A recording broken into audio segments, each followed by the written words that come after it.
What's going on, guys? Dare here with Fantasy Football Advice, coming at you with another fantasy football video. Today, we are going over the top 5 rookies that you should be targeting in your drafts. I will admit this list wasn't super easy to hone down. There are a lot of good rookies that are in position to have fantasy success in year 1. I'd say about 8 to 10 of them. So shrinking this list down to about 5 players was no small task, but the players that we do have on this list are primed for good production in year 1. But before we do get into those players, make sure you're following us on all social medias. And if you're interested in purchasing our draft package, more information can be found on that and is available on our website, thefantasyfootballadvice.com. Link for that, as always, in the description box below. But without further ado, let's get right into the video. The first rookie shouldn't be too much of a surprise. It's Clyde Edwards-Helaire of the Kansas City Chiefs. And the reason I say it shouldn't be too much of a surprise is because it's pretty obvious. You add the running back that was drafted earliest in the 2020 NFL draft, insert him into one of the most potent offenses in the entire league. Good things are likely going to happen. We have a long history of data that supports that first round running backs succeed. For what it's worth, Clyde Edwards-Helaire was the only running back drafted in the first round. It was 32nd overall, so not a high pick by any means, but the data still does support that rookie running backs drafted in the first round do have a higher percentage chance of success, and for him to be the only running back drafted in the first round, that does give him a slight advantage over the competition. Let's talk a bit about who he is as a player. To start, he's out of LSU. He's 5'7", 207 pounds, so yes, he is a bit undersized. He's a superior pass catcher. His athletic measurables, they don't jump off the charts at you. He does have an 89th percentile burst score, but he did only run a 4.6 40, which isn't super fast, especially considering he is a smaller running back, potentially more speed there. But outside of athletics, his ball security is top tier. 36% of his rushes last season, they went for either a first down or a touchdown. He's very elusive. He can change the speed at which he's running. He can easily spin to get out of potential tackles. Not to mention, he was also a kick returner for 3 years. So there's a lot of ways they can get him involved in this offense, and he shouldn't disappoint. He's a special type of player. He was the first player in SEC history to rush for more than 1,000 yards and catch at least 50 passes in a single season. So expect them to highly utilize his role in the passing game. And with most leagues being either half PPR or full PPR, the receiving role as a running back is extremely valuable on these teams, and he's going to be joining one of the best offenses in the entire NFL. So the main concern definitely has to be, what is his opportunity share going to be for the 2020 season? Damian Williams had been performing very well even up to and including the Super Bowl. In that game, he averaged 6.1 yards per carry, caught and rushed in a touchdown, and that's on top of what he already did in the 2 games leading up to that in the playoffs, in which he scored 4 other touchdowns.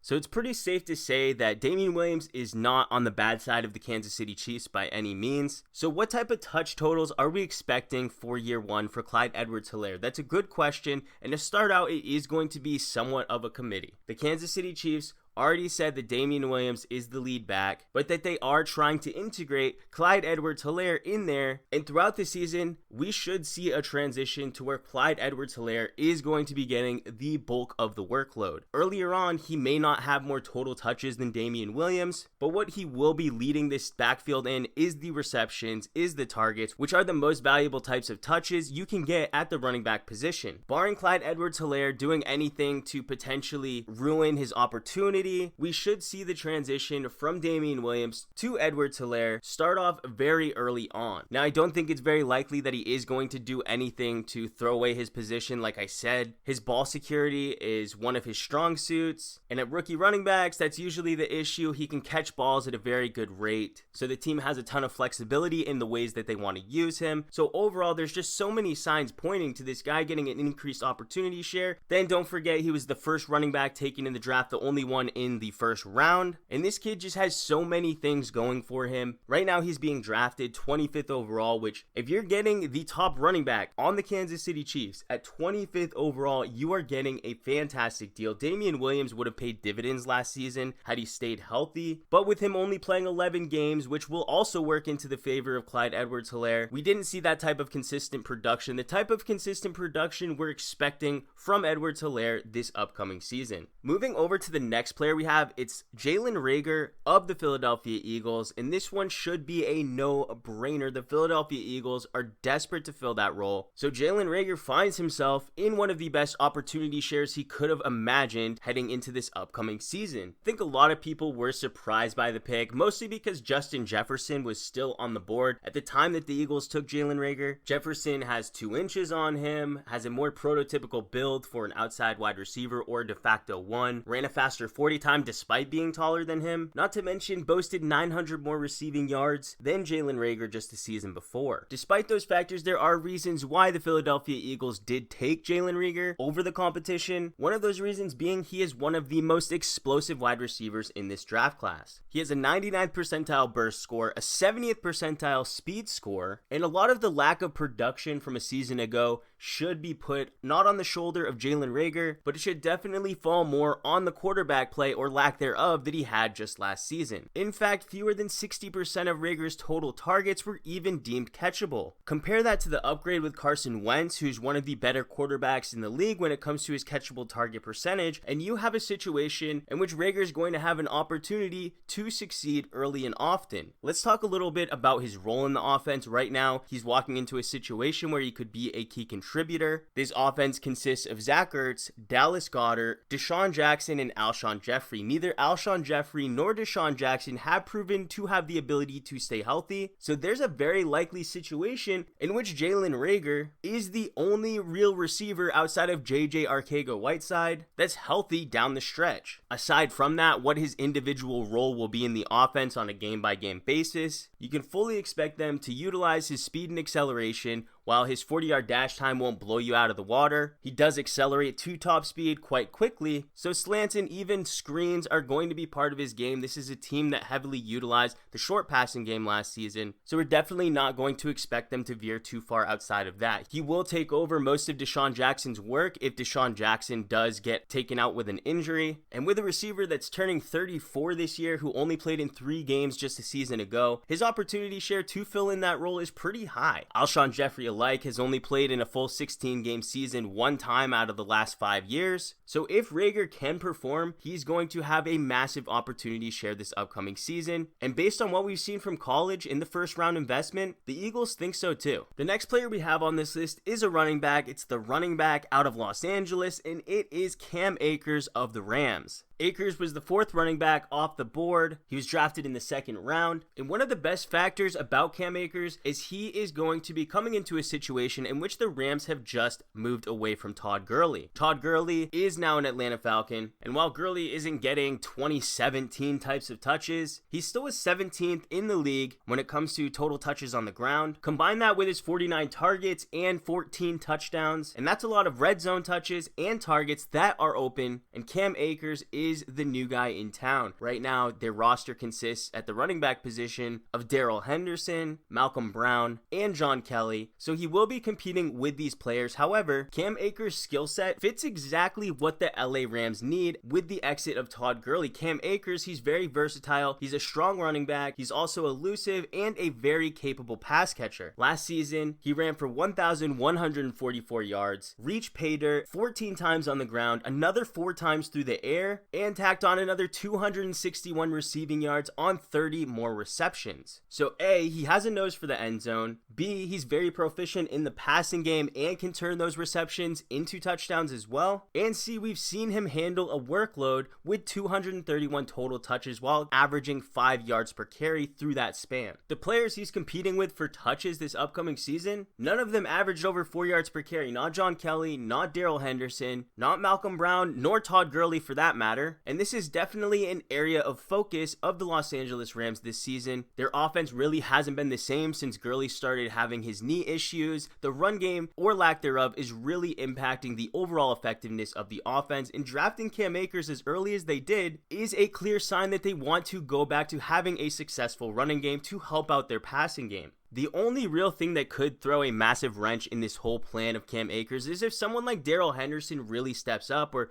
John Kelly kind of comes out of the darkness and really becomes a key playmaker for them in whatever time we have in this shortened training camp. If we do get that type of news early on, we will know to avoid Cam Akers at his current ADP, which is rather reasonable. We're talking a 5th round pick at this point. A 5th round fantasy pick on a player who could have a workhorse type of role is a heavy discount at this time. So of course it's still super early, training camp hasn't started, there are still potential for injuries to occur which could change our feelings or opinions, but at this time Cam Akers is primed to succeed and finds himself filling a role that is very fruitful for fantasy value. The next player we have on this list is Justin Jefferson of the Minnesota Vikings. It's pretty simple. We have that combination of talent and opportunity. We're talking a 1st round guy, 6'1", 207 pounds, an exceptional athlete, 80th plus percentile athlete in almost every measurable score, most comparable player to Reggie Wayne, we know how well his career went, and a pretty solid college dominator rating as well. So a lot of good things to like about Justin Jefferson, but you could be an extremely freaky athlete and still not get the fantasy points if there's not an opportunity share for you. However, Justin Jefferson finds himself on the Minnesota Vikings, a Minnesota Vikings team that did lose Stephon Diggs to trade to the Buffalo Bills. There was some bad blood within the organization, and regardless, Justin Jefferson is stepping into that role, a very valuable role. Stephon Diggs was a top 20 wide receiver anytime he stepped on the field. Can we expect that type of production from Justin Jefferson in year 1? Probably not, but we're still talking about a role that has allowed Stephon Diggs to average over 80 receptions, 1,000 receiving yards, and 7 touchdowns per season over the last 2. Just last season, Stephon Diggs posted over 1,100 receiving yards, and that was on a team that ranked 28th in the percentage of passing plays versus running plays. You have to ask yourself, are we expecting such low passing splits again this season? Probably not. You should expect that to climb up at least a little bit. Adam Thielen was hurt much of last season, a factor that could also boost the potential upside for Justin Jefferson if Adam Thielen does deal with injuries again this season. But a healthy Dalvin Cook all of last year was uncharacteristic for him based on what we had seen the 2 prior seasons. So expecting him to stay as healthy this year isn't a guarantee. So in the range of outcomes, if there are injuries to Adam Thielen as well as the running backs in this backfield, there could be immense upside for the rookie Justin Jefferson with a relatively safe floor because he is taking over that Stephon Diggs type of role. The final player we have in this video is a running back, and it's Jonathan Taylor of the Indianapolis Colts. Prior to the draft, we were very vocal about how much we were fans of Marlon Mack and his potential upside that he had this season. Well, that's going to translate over to Jonathan Taylor, who should have even more upside than Marlon Mack just due to his versatility. Last season, Jonathan Taylor not only ran for 2,000 rushing yards at 6.3 yards per carry with 21 total touchdowns on the ground, but he also notched 26 receptions for 252 receiving yards to go along with 5 other touchdowns. This is an area that Marlon Mack has had somewhat of a weakness in, that's the receiving game, which has paved the way for other players like Nyheim Hines to get more touches in the backfield in clear passing situations.